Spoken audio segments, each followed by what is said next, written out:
प्रधानमंत्री आवास योजना के तहत छत्तीसगढ़ को 8,46,931 आवासों की सौगात मिली। इसके साथ ही सरेंडर किए हुए नक्सलियों को प्रधानमंत्री आवास योजना के तहत घर की व्यवस्था सरकार करेगी। तो अब वहीं इस पर राजनीतिक बयानबाजी शुरू हो गई।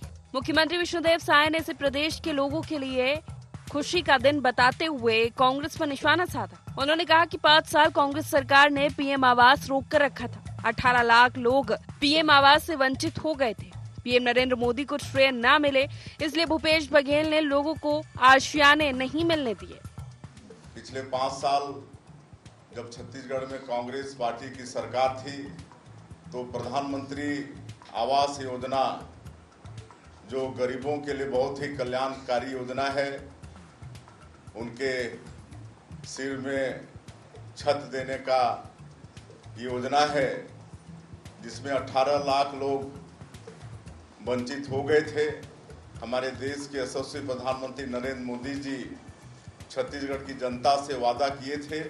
पहला कैबिनेट में ही हमारी सरकार ने 18 लाख प्रधानमंत्री आवास की स्वीकृति दे दी और कुल मिलाकर 8,46,931 प्रधानमंत्री आवास अभी छत्तीसगढ़ को स्वीकृत किए गए। आपको इसके साथ साथ मैं और बता दूं कि छत्तीसगढ़ में माननीय विष्णुदेव साय जी की सरकार बनने के बाद पीएम जर्मन के अंतर्गत 24,064 आवास पूर्णता की ओर हैं। 2011 की SECC की डाटा के विभिन्न इनके किस्त रोक दिए गए थे, जिसको अभी पूरा किया गया है और 1,99,000 आवास पूर्ण किए गए हैं। सीएम और डिप्टी सीएम के इस बयान पर कांग्रेस ने पलटवार किया है। कांग्रेस के प्रदेश अध्यक्ष दीपक बैज ने कहा है कि विधानसभा चुनाव में भाजपा ने 18 लाख लोगों को पीएम आवास देने का वादा किया था, लेकिन अब 8 महीने बाद मात्र 8 लाख मकानों की मंजूरी मिली है। ये भाजपा की कथनी और करनी के फर्क को दर्शाता है। भारतीय जनता पार्टी ने वादा किया था 18 लाख प्रधानमंत्री आवास स्वीकृति करेगी। आवास स्वीकृति होने के बाद सीएम अपने सीएम हाउस में जाएंगे। अभी जो पिछले समय विधानसभा सत्र हुआ, हमारे कांग्रेस के विधायक उन्होंने सवाल किए कि आपने अभी तक कितने प्रधानमंत्री आवास स्वीकृति किए। एक भी आवास स्वीकृति नहीं की इस सरकार ने। इसका मतलब आपने विधानसभा चुनाव के दौरान जनता के साथ झूठ बोले। साय सरकार मोदी की गारंटी में किया गया वादा पूरा करने में लगी है। 8 लाख पीएम आवास की खेप भी उसी की कड़ी है। पीएम आवास को लेकर भाजपा और कांग्रेस पहले आमने सामने होते रही है। यही वजह है कि 8 लाख आवास मंजूर होते ही भाजपा इसे बड़ी सौगात बता रही है, तो कांग्रेस इसे वादा खिलाफी करार देने लगी है। रायपुर से अद्वैत नाइक की रिपोर्ट।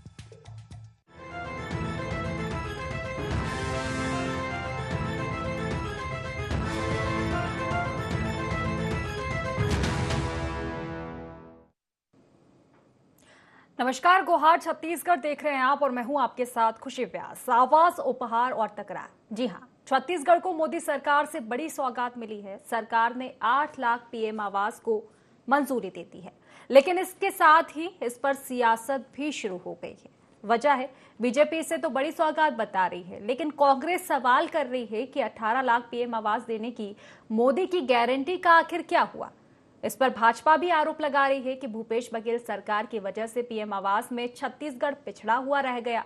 पीएम आवास पर आखिर अब क्यों जो सियासत है वो थमती हुई नजर नहीं आ रही है, क्योंकि इसके पहले भी तमाम तकरारें पीएम आवास पर देखने को मिली थी, चाहे वो भूपेश बघेल सरकार की बात हो या फिर फिलहाल जो सरकार है साय सरकार उसकी बात हो। लगातार सियासत आखिर होती हुई नजर आती है। तो आखिर क्या कुछ सियासत के मायने हैं पीएम आवास को लेकर? आखिर क्यों छत्तीसगढ़ पिछड़ा है, इसी को लेकर आज हम चर्चा करेंगे। उससे पहले गुहार पॉइंट्स जान लेते हैं। पीएम आवास पर क्यों नहीं खत्म हो रही सियासी तकरार?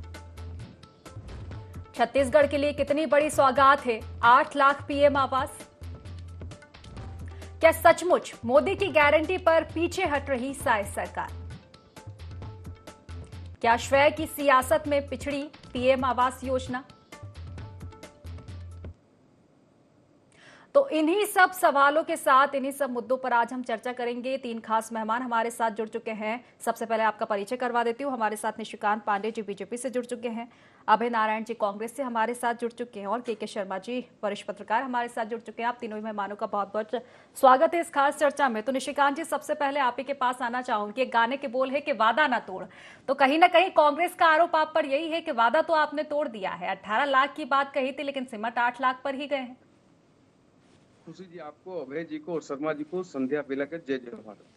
देखिए, आज वास्तव में बहुत खुशी का दिन है, हर्ष है, और ये एक माइलस्टोन सेट करेगा, उदाहरण सेट करेगा कि जब आप चुनाव के पूर्व जनता के बीच में संघर्ष कर रहे हैं और जब उनके मुद्दे को लेकर संघर्ष करते हैं और गरीब कल्याण के लिए आप लगातार संघर्ष करते हैं, और जब आप सत्ता में आते हैं तो उसके प्रति प्रतिबद्धता आपकी क्या होती है कि जैसे ही सत्ता में आते हैं तो पहला हस्ताक्षर होता है। खुशी जी, हस्ताक्षर के साथ साथ एक चीज और किया जाता है जो कि बहुत महत्वपूर्ण है कि बजट में एलोकेशन किया जाता है।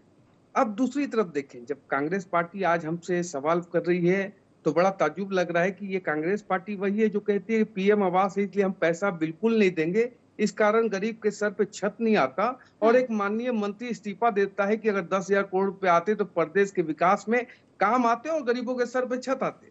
तो कॉन्ट्राडिक्शन कितना है वो देखने वाली बात है। लेकिन आज बड़ा हर्ष है कि हमने जो कहा उसके प्रति आगे बढ़ रहे हैं, और ये विश्वसनीयता बढ़ाने का काम है।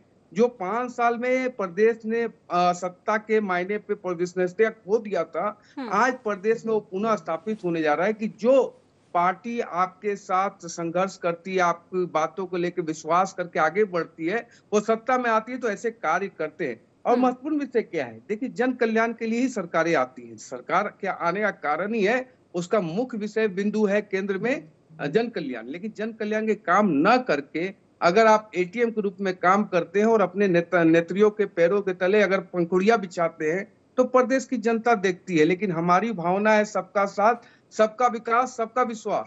अब उन गरीबों के सर पे छत आएगा। खुशी जी, इससे ज्यादा हर्ष का विषय नहीं हो सकता। हाँ, विपक्षी अगर हम पे आरोप लगाते हैं तो हमने हस्ताक्षर किए। 18 लाख पीएम आवास की बात थी, और अब अगर 8 लाख आए तो क्या सबका विकास हो पाएगा, जिस तरह से कांग्रेस के आरोप है, और आप फिर उनकी पिछली सरकार पर पिछड़ा छत्तीसगढ़ करने का आरोप लगाते हो? नहीं, मैं जो बात कह रहा हूँ, अभी जो केंद्रांश की स्वीकृति मिली है, जो अभी स्वीकृति पीएम आवास की मिली है, 8,46,431 की मिली है।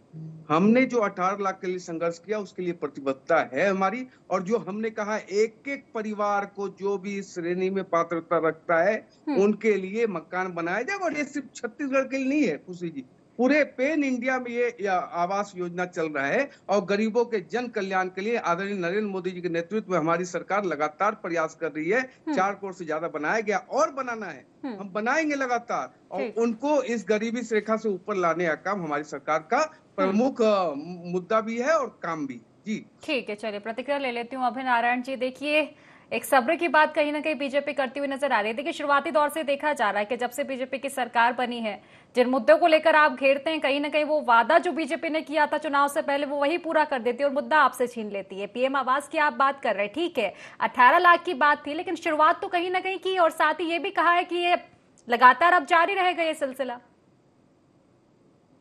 उसे जी, आपने गाने से ही चालू किया था, गाने से मैं भी प्रारंभ करता हूँ। क्या हुआ तेरा वादा, वो मोदी गारंटी वो इरादा। 18 लाख की बात कहते ये थकते नहीं थे। और सरकार बनी, पहली कैबिनेट 18 लाख की हुई कि 18 लाख आवास पास। सारे प्रदेश में बोर्ड लगा दिए गए, मोदी जी के पोस्टर लगा दिए गए। फिर लोकसभा चुनाव भी लड़ लिया आपने, वहां भी आप रिजल्ट ले आए। वही 18 लाख में विधानसभा में बात की है, वही 18 लाख आपने लोकसभा में बात की। अब नगर निगम और नगर पालिका आ रहा है, पंचायत के चुनाव आ रहा है, आपको चिंता है, ईंट तो रखी नहीं गई, मंजूरी तो हुई नहीं, तो हम कैसे जाएंगे नगर निगम और नगर पालिका में। तो उससे पहले आप एक 8 लाख का झुंझुना, मतलब इस सरकार को जिसने पहली कैबिनेट में कोई चीज पास किया उसको दिल्ली से स्वीकृत कराने में 8 महीने लग गए। ये रिमोट की सरकार जो दिल्ली से ही चलती है और दिल्ली के लोग ही 8 महीने के बाद स्वीकृत कर रहे हैं, ये बहुत हास्य का और हर्ष इसका विषय है, चिंता का विषय है कि आपने 18 लाख की बात की, उसमें से 8 लाख लाए, वो भी 8 महीने बाद केवल स्वीकृत हुए हैं। बनने की बात तो छोड़िए, कब बनना चालू होंगे, कब फंड आएगा, कौन किस नेता के हिस्से में कितना हिस्सा जाएगा, उसकी तो भी हम बातें नहीं कर रहे हैं। 2015 में नरेंद्र मोदी ने प्रधानमंत्री आवास योजना लॉन्च की। पहले इंदिरा आवास योजना के नाम से कांग्रेस की सरकारों ने इसको प्रारंभ किया था, और कांग्रेस की सरकारों का तो रिकॉर्ड रहा है कि हमने झुग्गी झोपड़ियों को मकान दिया, जहां वो रहते थे उनको पट्टा दिया।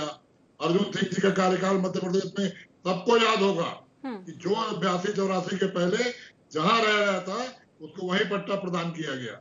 यहाँ तक हम तो रिक्शा वालों को मालिकाना हक दिए थे। गरीबों के लिए छत बनाने का काम, गरीबों को निवाला देने का काम, गरीबों की गरीबी दूर करने का काम कांग्रेस ही करती रही साहब। भाजपा केवल भाषण दे सकती है। लेकिन आरोप आप पर भी अभय नारायण जी के श्रेय की सियासत आपने की, जब केंद्रांश आया था तो आपने फिर 1 मिनट और जी 1 मिनट और लूंगा। 5 साल के अंदर भूपेश बघेल जी ने 9 लाख मकान बना के दिए। जो 15 में घोषणा हुई थी 18 लाख की, उसमें 1,37,000 केवल रमन सिंह ने बनाया था।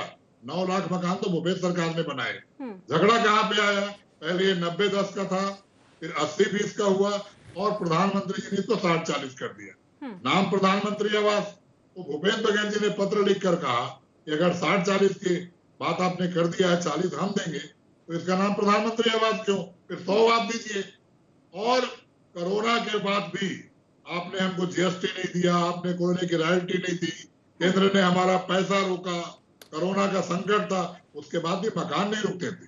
एक दिन की किस्त लेट हुई थी और वो किस्त लेट को इन्होंने मुद्दा बनाया, आंदोलन किया, और मनगढ़ंत आरोप आज तक लगाते हैं। आज तक हमने कभी भी राजनीति नहीं रोका है। एक दिन की देर हुई थी जिसको इन लोगों ने मुद्दा बनाया, तो गरीब का छत किसने रोका? भारतीय जनता पार्टी लोगों ने आंदोलन करने के लिए रोका, ठीक है, मुद्दा बनाने के लिए रोका। निशिकांत जी कुछ कहना चाह रहे, शायद उनकी प्रतिक्रिया लूंगी, उसके बाद के शर्मा जी के पास आएंगे। जी निशिकांत, कब तो वृद्ध होंगे, वो कब बनेंगे? काफी अनुभवी है अभय नारायण जी की भारतीय जनता पार्टी ने मुद्दा बनाया। आप इनसे सिर्फ एक स्पष्ट लाइन का सवाल पूछिए कि टीएस सिंहदेव ने क्या लिखा और क्यों इस्तीफा दिया, इनका जवाब नहीं मिलेगा। देखिए अभय जी आप काफी वरिष्ठ हैं, मुझे अच्छा नहीं लगता, ये तू में ठीक नहीं है। अपने अपने समय में बोलते हैं, अच्छा लगेगा।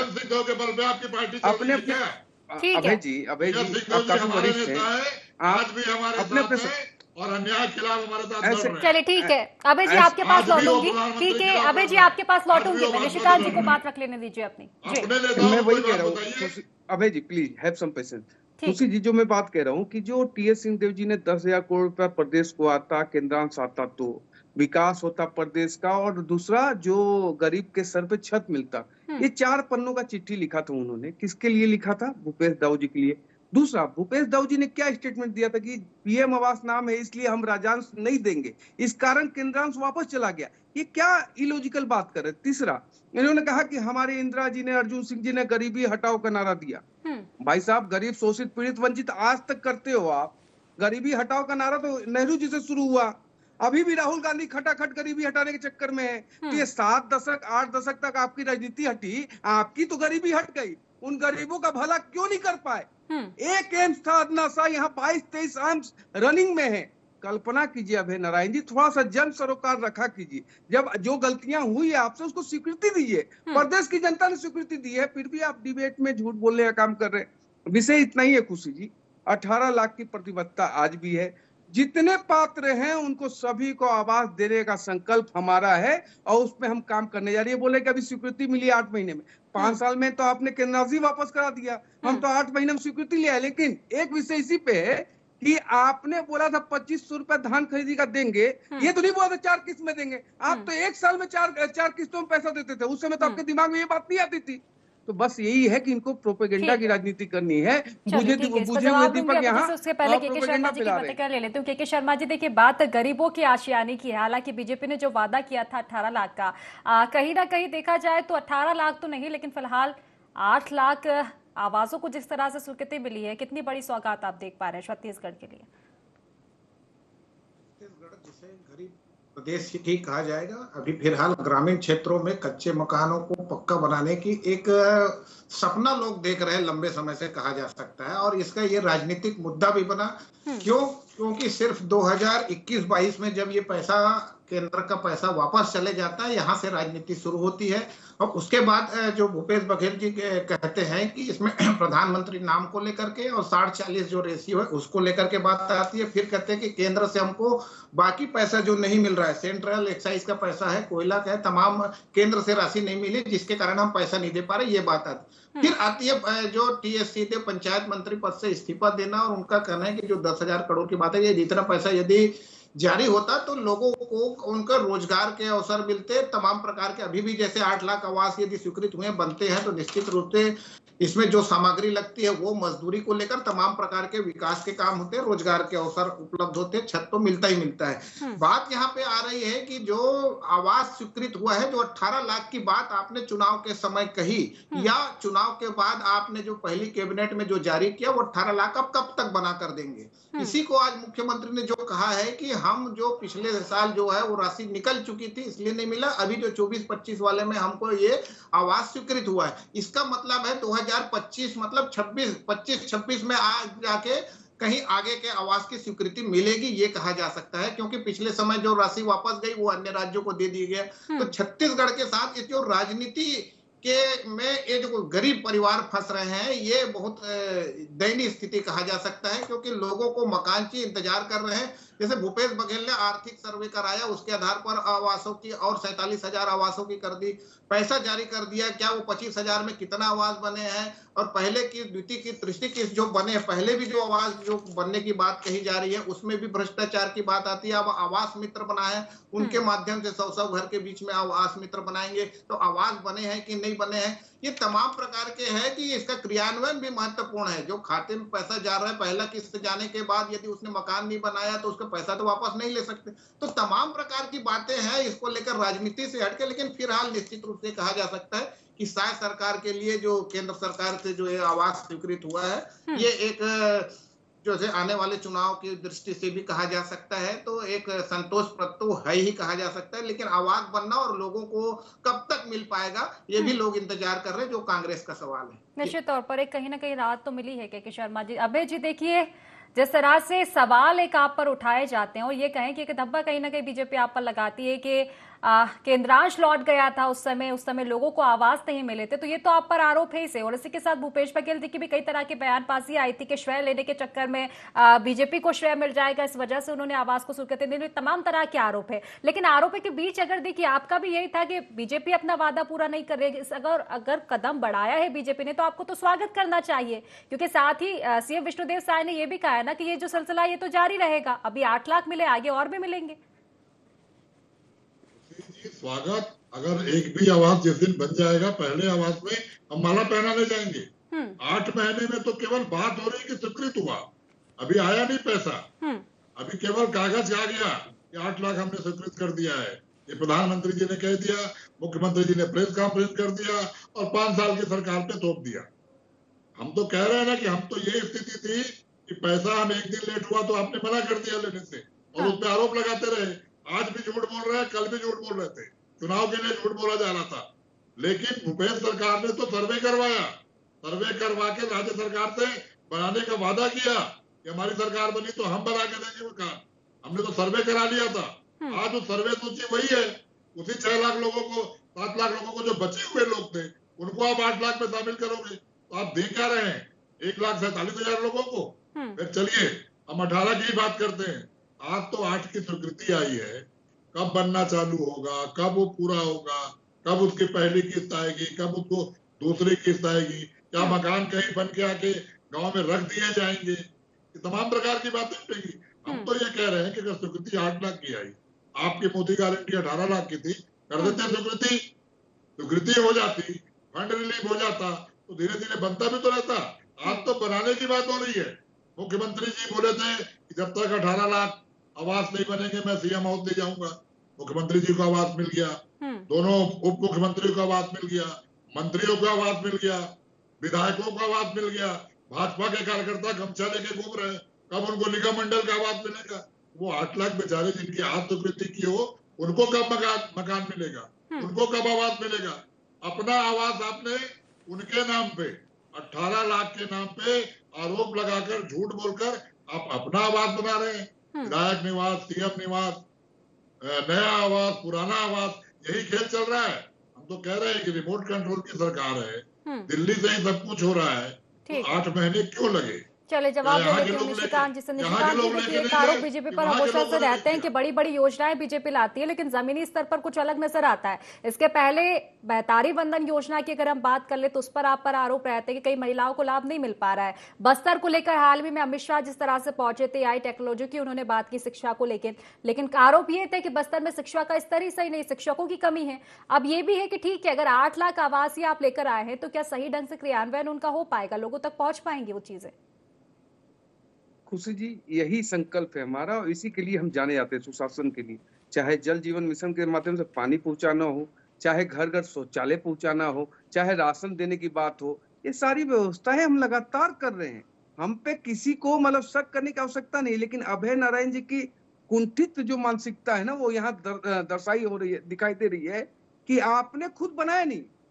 गैरों पे करम अपनों पे सितम, जाने वफा ये जुल्म न कर। अभय नारायण जी, आपने लगातार गैरों पे करम किया, सूर्या सोमिया फलना ढकना, लेकिन प्रदेश के गरीब जिनके लिए आप सत्ता में आए थे उसके लिए आपने बोला कि ये राजीव गांधी नाम नहीं है इसलिए हम नहीं बनाएंगे। राजीव न्याय योजना का पैसा कहां से आया था? 10 जनपद से आया था। वो इसी छत्तीसगढ़ के गरीब का पैसा था ना, लेकिन उसमें तो पैसा दिया आपने, लेकिन उन गरीबों के छत के लिए आपने पैसा क्यों नहीं दिया? राजीव न्याय योजना का पैसा कहां से आया आपके पास? इसका चर्चा का विषय है। प्लीज अभय नारायण जी, ऐसा डिस्टर्ब करने की आवश्यकता नहीं। प्लीज, आप काफी वरिष्ठ हैं, मुझे आपको बोलना ठीक नहीं लगता, लेकिन ये मतलब अनुशासन। अभय जी आपके पास लौटूंगी, 1 मिनट अपनी बात रख लेने दीजिए, आपको पर्याप्त समय मिला था। निशिकांत जी अपनी बात रखिए, उसके बाद आपके पास लौटूंगी मैं। अभय जी, अरे प्लीज आप ऐसा मत कीजिए, आप काफी वरिष्ठ है लेकिन ये तरीका ठीक नहीं है। ठीक है, अनुशासन में रहना पड़ेगा। आप गलत बात। खुशी जी डेकोरम मेंटेन करें। अभय जी देखिए, आपको पर्याप्त समय मैंने दिया था बोलने का, निशिकांत जी को अपनी बात रखने दीजिए, आपके पास मैं लौटूंगी। जी निशिकांत जी। खुशी जी, जो आपका प्रश्न था कि इम्प्लीमेंट कैसे होगा, यही एक धरातल पे उतारने का तरीका है। देखिए, इतना बड़ा डीबीटी का कार्यक्रम चलता है हमारे पूरे केंद्र से ब्लॉक स्तर तक और हितग्राहियों तक, कहीं पे भी कोई लीकेज नहीं। ये हमारा संकल्प है, ये हमारी प्रतिबद्धता है, तो हमको करना आता है, हम करते हैं। हमारे यहाँ कोई ऐसा नेता नहीं है जो बोल दे कि 1 रुपया भेजते हैं 15 ही पैसा पहुंचता है। 1 रुपया भेज रहे हैं, पूरा 100 पैसा पहुंच रहा है, कहीं दिक्कत नहीं है। और रही बात ये पीएम आवास की, तो पूरे देश में बन रहा है, छत्तीसगढ़ में हम क्यों छोड़ेंगे? हमारा संकल्प था कि 2022 तक हम सभी गरीबों के सर पे छत दे देंगे। कोरोना के कारण और कुछ भूपेश बघेल जैसे लोगों के कारण ये संकल्प पूरा नहीं हुआ, लेकिन शीघ्र छत्तीसगढ़ के आवासहीन परिवारों के सर पे छत देने का काम साए किया जाएगा और देखते रहेंगे आए बाए लोग। चलिए ठीक है, जवाब ले लेती हूँ। ठीक है, जवाब दे दीजिए अभय नारायण जी। ठीक है, अभी इन्होंने कहा कि 10 जनपद से पैसा आएगा क्या, तो क्या आरएसएस के मुख्यालय से आएगा? पैसा जनता के टैक्स से आता है और जनता के टैक्स के पैसे को हर सरकार खर्च करती है। आप कितना कहाँ खर्च करेंगे ये आपकी प्राथमिकता दिखती है। दूसरा, आपने कहा चंदे और धंधे की बात क्या हमारी पार्टी करती है? जिससे आपने चंदा लिया तो धंधा दिया, ये कहाँ से उजागर हुआ था? बीफ कंपनियों तक से आप चंदा लेते हैं और गौ माता की बात करते हैं। तो चंदे का धंधा लेने वाले, चंदे के पैसे से धंधा करने वाले लोग, चंदा पार्टी को दो और धंधा करो, ये लोग अब आरोप कांग्रेस पे लगाएंगे। कांग्रेस आजादी की लड़ाई के पहले भी थी, विकसित भारत 52 के बाद कांग्रेस ने बनाया। आज आप 75वां आजादी दिवस मना रहे हैं तो कांग्रेस के कारण मना रहे हैं, लोकतंत्र के कारण मना रहे हैं, संविधान के कारण मना रहे हैं। और ये आवास का पैसा एक योजना के तहत आता है, केंद्र सरकार देती है, जनता का टैक्स का पैसा है। चलिए, बिल्कुल निश्चित तौर पर देखने वाली बात हुई कि कुछ लाभ मिल पाएगा। फिलहाल देखिए, समय की कमी, एक अंतिम प्रतिक्रिया लूंगी मैं के शर्मा जी से, उसके बाद चर्चा को समाप्त करूंगी। के शर्मा जी, देखिए पीएम आवास, अगर इसकी बात की जाए तो आवासों को लेकर सियासत जो है इस मुद्दे पर आज से नहीं बल्कि कभी से चालू होती हुई नजर आई। जिस तरह से आप जिक्र कर रहे थे कि पहले भूपेश बघेल सरकार थी, उन पर आरोप लगे थे कि कहीं ना कहीं एक श्रेय की सियासत कह दे या फिर केंद्रांश लौट गया था, किसी भी वजह से आवास का लाभ जो है नहीं मिल पाया था गरीबों को। एक बार फिर से हालांकि स्वीकृत किए गए हैं 18 नहीं तो 8 लाख पीएम आवास योजना स्वीकृत की गई है, लेकिन इस पर भी सियासत एक बार फिर से नजर आ रही है। क्या देख पाते हैं आप? क्या वाकई सियासत की वजह से जनता तक जो लाभ पहुंचना चाहिए वो कहीं ना कहीं मुकर जाता है? जी, लोगों में जागरूकता आ रही है। आप जो चुनावी घोषणा करते हैं या जो बात कहते हैं चुनाव के पहले, उसका क्रियान्वयन होना चाहिए। जिस तरह से कांग्रेस ने जन घोषणा पत्र में अपनी जो बातें कही थी, चाहे शराबबंदी हो, अन्य बात हो, लोगों में इतनी जागरूकता है कि ये बात आई कि केंद्रांश यहाँ से चला गया है, इसलिए ये हमारा घर नहीं बना है, ये लोगों तक पहुंची। और ये बात रमन सिंह भाजपा नेताओं ने बखूबी समझा और जनता तक गए और चुनाव में लाभ लिया। अब जो बात आती है, आपने 18 लाख आवास की बात कही है, तो ये 18 लाख आवास आपको निश्चित रूप से कह सकते हैं आपको आगामी विधानसभा चुनाव तक आप बना के देंगे। लेकिन आपको अभी पंचायत चुनाव में जाना है। गांव के लोग बहुत भावुक होते हैं, संवेदनशील होते हैं, और इन सब जवाब आपको देना होगा वहां चुनाव मैदान में जाने के लिए। तो मुझे लगता है कि आवास योजना जो भी अभी 8 लाख ही यदि बना देना है, तो उसका जल्दी से निर्माण प्रारंभ हो जाए। लोगों को यदि दिखने लगे कि ये आवास बन रहा है, तो मुझे लगता है कि भाजपा के लिए आगामी चुनाव में एक राजनीतिक लाभ तो मिल सकता है। निश्चित तौर पर के शर्मा जी, क्योंकि अगर वादा चुनाव से पहले किया जाता है तो एक दूरगामी परिणाम इनके देखे जाते हैं कि किस तरह से वादों को पूरा किया जा रहा है। चलिए, फिलहाल क्योंकि समय की कमी है, चर्चा को समाप्त करूंगी। आप तीनों मेहमानों का बहुत बहुत शुक्रिया चर्चा में जुड़ने के लिए। तो पीएम आवास एक नई बात नहीं, जिस पर छत्तीसगढ़ में सियासत पहली बार देखने को मिली हो। चाहे भूपेश बघेल सरकार जब थी तब की बात करे या फिर फिलहाल की सरकार की बात करे, 8 महीने हो चुके हैं, लेकिन पीएम आवास को लेकर कई बार सियासत देखने को मिली है। हालांकि 18 लाख का वादा था, 8 लाख पीएम आवास को स्वीकृति मिली है, लेकिन इस पर भी सियासत बदस्तूर जारी है। देखने वाली बात होगी इस पर सियासत अब कहां तक पहुंच पाएगी। तो फिलहाल गुहार छत्तीसगढ़ में बस इतना ही। आप बने रहिए IND 24 के साथ। नमस्कार।